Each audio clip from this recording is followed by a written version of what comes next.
El viento de enero soplaba con una humedad helada a través de los ventanales del York Cottage, aquella casa sobria situada en los dominios de Sandringham, en Norfolk. La madrugada del 14 de diciembre de 1895, el silencio del campo inglés fue interrumpido por un primer llanto breve, como un murmullo contenido. Había nacido Alberto Federico Arturo Jorge, el segundo hijo del entonces duque de York, futuro Jorge V. Pero aquel llanto no resonó como un anuncio glorioso. No hubo campanas eufóricas ni vítores en los pasillos. Solo una tibia celebración discreta, como si el destino ya supiera que este niño, aunque príncipe, nacería para habitar siempre en la sombra de otro. Desde el comienzo, su lugar estaba definido por lo que no era.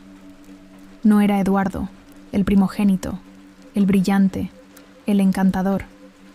Mientras el mayor acaparaba miradas con su encanto precoz, Bertie, como le llamaban en familia, era el niño de los pasos torpes, la salud frágil y las palabras enredadas. Los muros de la nursería real, rígidos y fríos como el mármol, le vieron crecer bajo la estricta mirada de niñeras que confundían disciplina con severidad.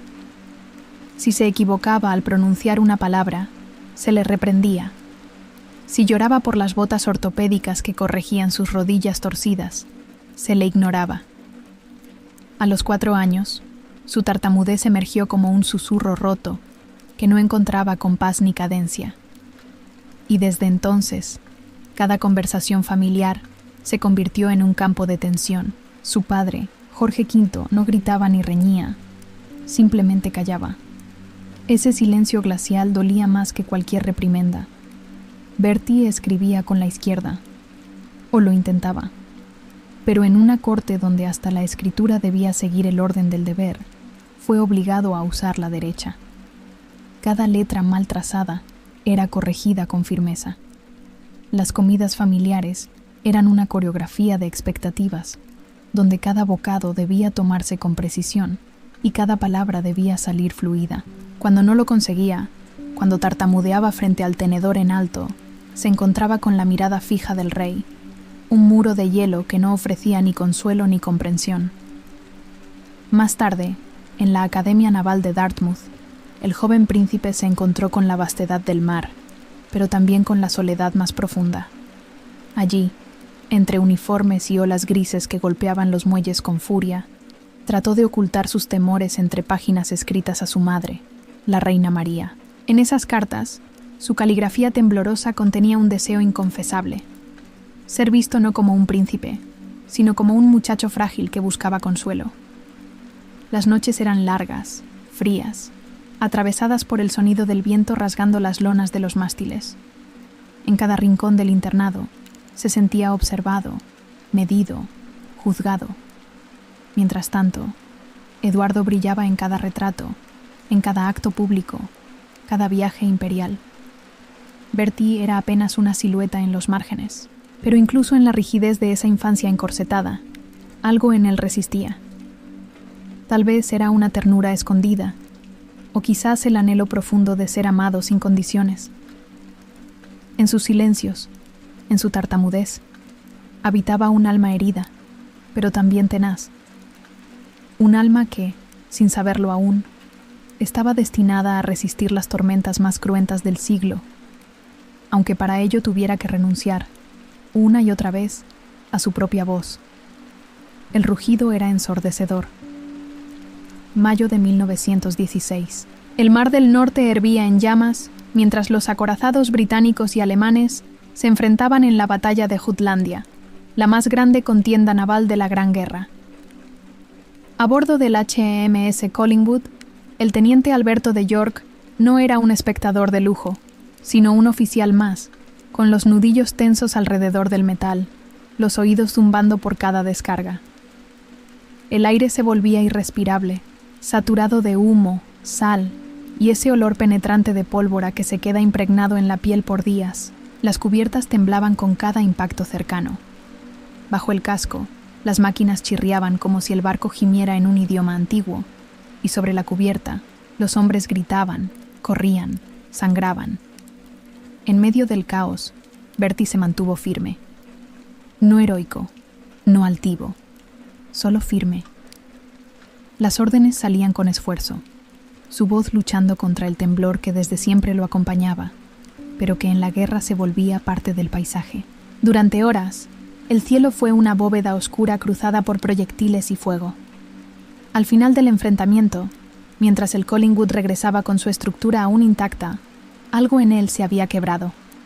No por cobardía, sino por el precio del coraje. Fue allí cuando comenzaron los dolores. Una punzada aguda en el abdomen, primero como un eco, luego como un grito constante. Los médicos hablaron de úlcera, una herida que no sanaría con descanso ni con el tiempo. En los meses siguientes, postrado en un hospital en Scarborough, el príncipe se movía entre la conciencia y los sueños. En uno de ellos, volvía a oír los cañones, pero también veía a su hermano Eduardo descendiendo de un tren entre vítores, saludando a multitudes en sus giras por el imperio. Bertie, en cambio, estaba allí, entre sábanas ásperas, saboreando el amargor del estancamiento. La sensación de inutilidad era un peso constante. Lo invadía la idea de que su papel en la guerra era menor, casi anecdótico. Las visitas oficiales eran cortas y corteses. El pueblo no sabía qué hacía el segundo hijo del rey, y en parte, él tampoco. Fue durante ese tiempo que el alcohol entró silenciosamente en su vida. No como un vicio escandaloso, sino como una tregua. El whisky escocés, servido en vasos gruesos de cristal tallado, ofrecía un calor que ni el afecto real ni la medicina podían proporcionar. Era una bebida solitaria, compartida en habitaciones silenciosas, bajo la luz tenue de lámparas cubiertas de polvo. Cada sorbo adormecía un poco el dolor físico y acallaba el zumbido constante de la comparación, esa voz interna que le decía que nunca sería suficiente. Y sin embargo, en el fondo, muy en el fondo, una llama se mantenía encendida. No por ambición, sino por una promesa secreta. Demostrar, algún día, que incluso las almas silenciosas pueden sostener un reino. La bruma de la tarde envolvía los jardines del castillo de Glamis con una dulzura otoñal. Era 1923, y en uno de aquellos bailes donde la aristocracia aún intentaba bailar lejos del eco de la guerra, Bertie la vio. Elizabeth Bowes-Lyon. No llevaba corona ni pedrería, solo un vestido de satén color perla con gardenias blancas trenzadas en la cintura. Su risa era clara, no altisonante, pero cálida. Mientras otros la cortejaban con galantería vacía, Bertie, el príncipe que tartamudeaba, se mantuvo a distancia, mirándola con una mezcla de anhelo y miedo. La primera vez que le propuso matrimonio, ella dijo que no, y luego volvió a decir que no.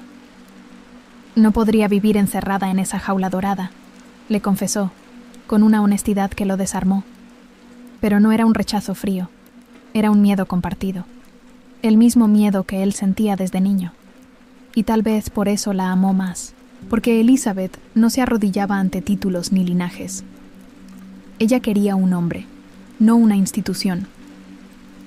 Cuando finalmente aceptó, fue como si algo dentro de él respirara por primera vez.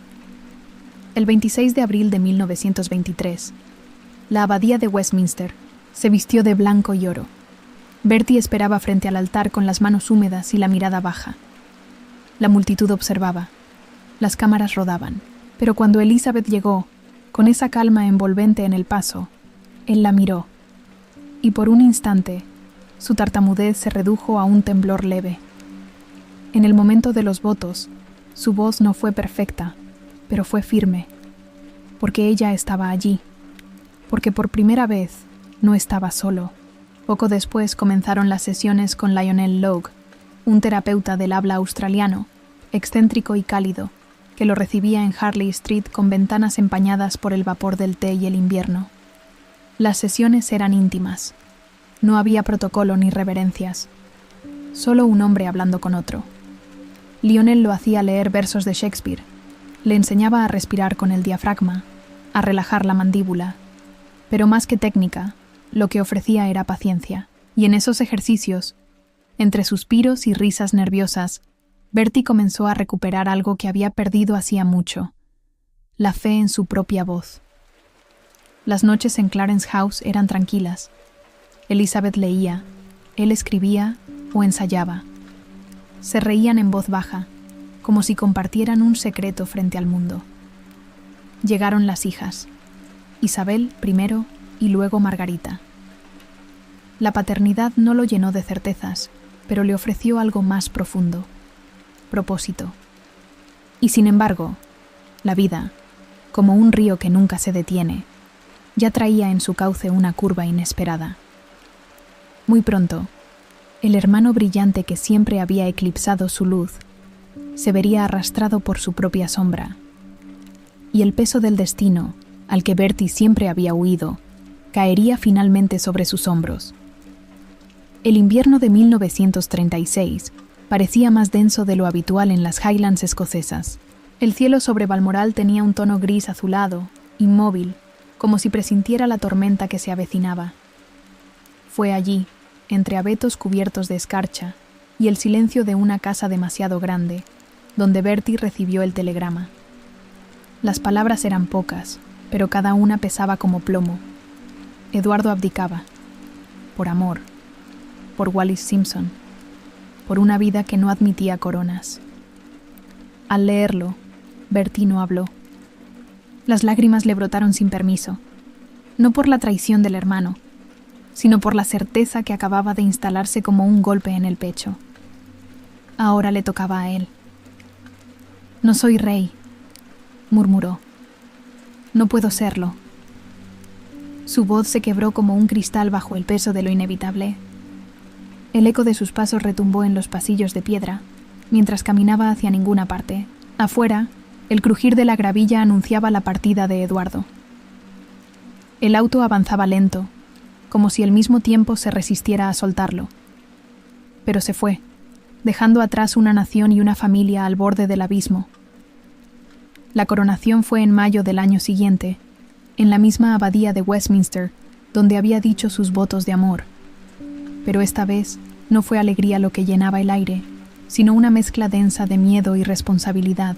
La corona de San Eduardo, con sus 2 kilos de oro macizo, se posó sobre su cabeza como si aplastara cada vértebra de su columna. El mármol resonaba con su tartamudeo ahogado mientras pronunciaba el juramento. Cada palabra era una batalla, cada pausa, una grieta. Se aferró al cetro con las manos frías. Y entonces, entre la multitud, entre los arzobispos y nobles, la vio. Elizabeth, mirándolo con los ojos serenos. Se acercó, le susurró, apenas audible: «Respira, Bertie». Respiró, y el aire entró lento, profundo. No curó sus miedos, pero los silenció lo suficiente para seguir adelante. Durante los días siguientes, Londres lo miraba con ojos nuevos, no con devoción, pero con una curiosidad contenida. ¿Podría este hombre tímido, que no buscó el trono, sostenerlo? ¿Podría el príncipe de la voz rota liderar un imperio que aún no sabía que estaba al borde de la guerra más feroz de la historia? Él tampoco lo sabía. Solo sabía que ya no podía huir, que su voz, quebrada o no, debía alzarse, y que por primera vez su deber no era solo para con la corona, sino para con millones de almas que pronto necesitarían un símbolo, un faro en la niebla. El cielo de Londres estaba cubierto de nubes densas aquel 3 de septiembre de 1939. Una ciudad expectante, suspendida en la incertidumbre, aguardaba lo inevitable. En los estudios de la BBC, todo era silencio, salvo por el leve zumbido de los micrófonos. Bertie, ya Jorge VI, se sentó frente al aparato que amplificaría su voz por todo el Imperio Británico. En su mano derecha, el papel temblaba apenas. No por el frío, sino por el peso inmenso de lo que iba a decir. Hoy nuestra nación está en guerra con Alemania. Las palabras ensayadas decenas de veces con Lionel Logue salieron con un esfuerzo invisible, pero monumental. Cada sílaba era como cruzar una puerta cerrada. Su aliento era breve, su voz apenas rasgada, pero lo logró. El mensaje fue claro, honesto y sobre todo humano.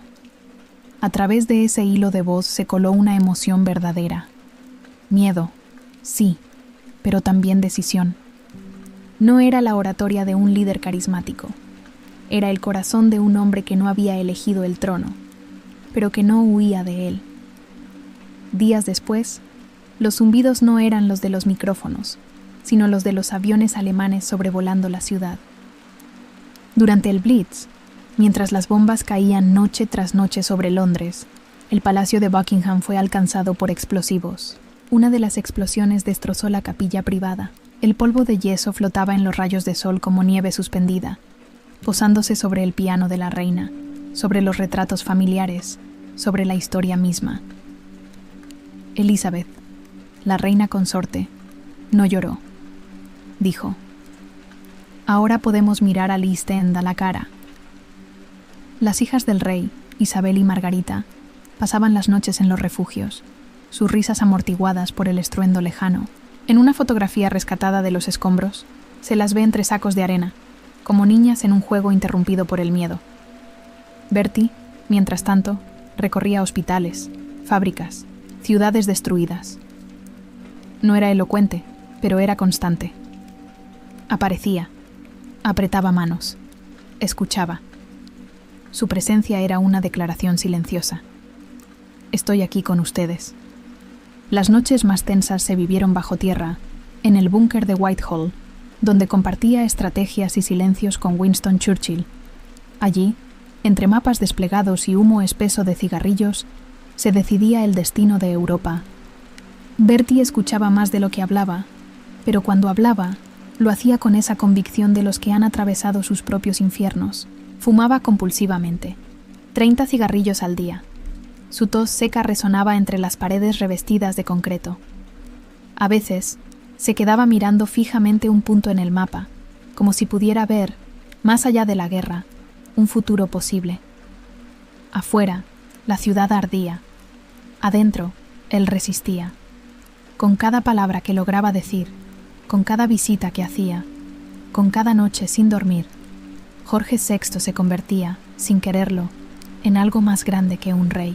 Se volvía un símbolo, el símbolo de la lucha silenciosa, la de aquellos que no brillan pero sostienen. Las madrugadas en el búnker eran eternas. En ese refugio enterrado bajo Whitehall, los muros olían a humedad, a metal viejo, a sudor contenido. Las luces eran pálidas, apenas suficientes para iluminar los rostros demacrados de los que allí decidían el curso de la guerra. Jorge VI pasaba horas junto a Churchill, ambos envueltos en humo. Las botellas de coñac se alineaban sobre la mesa como pequeños monumentos a la resistencia. El rey no levantaba la voz, pero tampoco se desmoronaba. Escuchaba.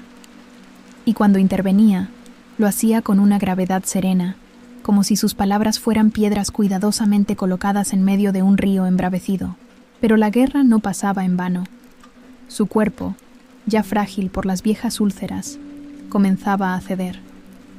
Las noches de insomnio lo dejaban con la mirada hundida, la piel pálida. Tosía cada vez más. Después de cada discurso, encendía un cigarrillo, como si fuera la única forma de reconquistar su voz. 30, 40 al día. El humo lo envolvía como una niebla personal. Detrás de él quedaba un leve olor a tabaco fuerte, a madera quemada, una señal de que había estado allí, de que aún resistía. En 1943, viajó al norte de África, a visitar a las tropas aliadas. El calor era implacable, el polvo se metía en los ojos, en la garganta. Allí, entre soldados que lo saludaban con respeto contenido, comenzó a toser sangre, un hilo oscuro en su pañuelo blanco. El médico fue discreto, pero el diagnóstico se quedó flotando como una amenaza silenciosa: cáncer pulmonar. Aún no se decía en voz alta, pero él lo sabía. Lo sentía en el pecho, como un nudo que no se disolvía. Aquellas noches solía quedarse solo en su escritorio, la lámpara verde encendida, los retratos alineados como testigos mudos. Entre ellos, uno de Hitler, recortado de un periódico, lo miraba desde la penumbra, no con odio, con estudio. Bertie lo observaba, como intentando comprender la oscuridad en su forma más pura. A veces, hablaba en voz baja consigo mismo. No ensayaba discursos. Solo dejaba que su mente tejiera pensamientos sin censura. El poder le había costado caro. Cada decreto, cada firma, cada presencia en el frente, cada discurso sin tartamudeos era una victoria íntima, pero también una herida nueva. Sin embargo, jamás se permitió el lujo del victimismo. Había aprendido que el deber era una forma de amor. Amor por su pueblo, por sus hijas, por Elizabeth, que aún le sostenía la mirada con la misma calma de aquel primer baile en Glamis. Y así, con el cuerpo agotado pero el alma despierta, continuó. Porque ya no era solo un rey. Era el espejo de una nación que había resistido, que había sangrado, que aún soñaba con la paz. El tiempo había pasado como una sombra larga, lenta y silenciosa. Era 1947, y aunque la guerra había terminado, el peso de la reconstrucción era otro tipo de batalla. El imperio se desmoronaba en los bordes. India se había ido. La economía respiraba con dificultad. Y en medio de todo, su hija, Isabel, la primogénita, la observadora atenta desde la infancia, se preparaba para casarse. La boda fue en noviembre, en una abadía de Westminster vestida de luces y coronas, pero la guerra aún estaba presente, como una cicatriz bajo el maquillaje. Jorge VI la contemplaba, vestida de blanco marfil, firme al lado de Felipe. Cuando la vio jurar fidelidad, no solo escuchó las palabras rituales, escuchó su propio corazón partiéndose en dos. No era tristeza, era el reconocimiento profundo de que su pequeña estaba entrando en el mismo laberinto de deber que a él lo había devorado. Es demasiado joven para esta carga, pensó, con la voz ahogada por dentro, y sin embargo, sabía que ella lo haría, que sería fuerte, que sería mejor. Esa idea le dio algo de paz, aunque nunca completa. En los años siguientes, la enfermedad avanzó en silencio. Los médicos hablaban cada vez con más cautela. Los tratamientos eran apenas paliativos. El rey comenzaba a retirarse, poco a poco, de la vida pública, pero no del afecto. Con Isabel, compartía conversaciones pausadas, juegos de cartas, caminatas sin escolta.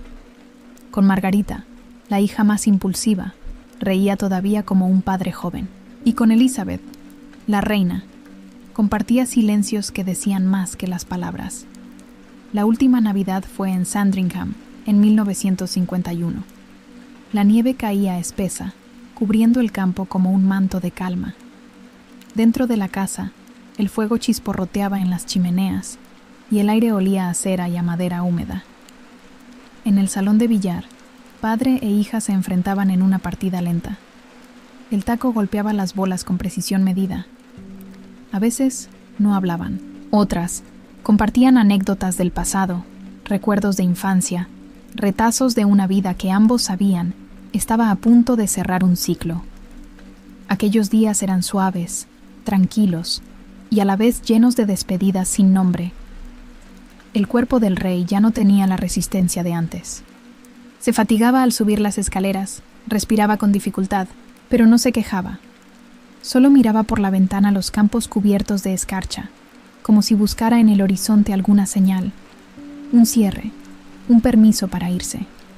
Y ese permiso llegó, callado, una madrugada cualquiera. La mañana del 5 de febrero de 1952 comenzó con una calma engañosa. La finca de Sandringham, envuelta en un silencio de cuento, despertaba lentamente bajo la escarcha. El sol apenas asomaba entre las ramas desnudas de los árboles. Se oían los pasos lejanos de los sirvientes, los preparativos rutinarios para una cacería, los perros agitados entre la niebla. Jorge VI, aunque frágil, insistió en participar.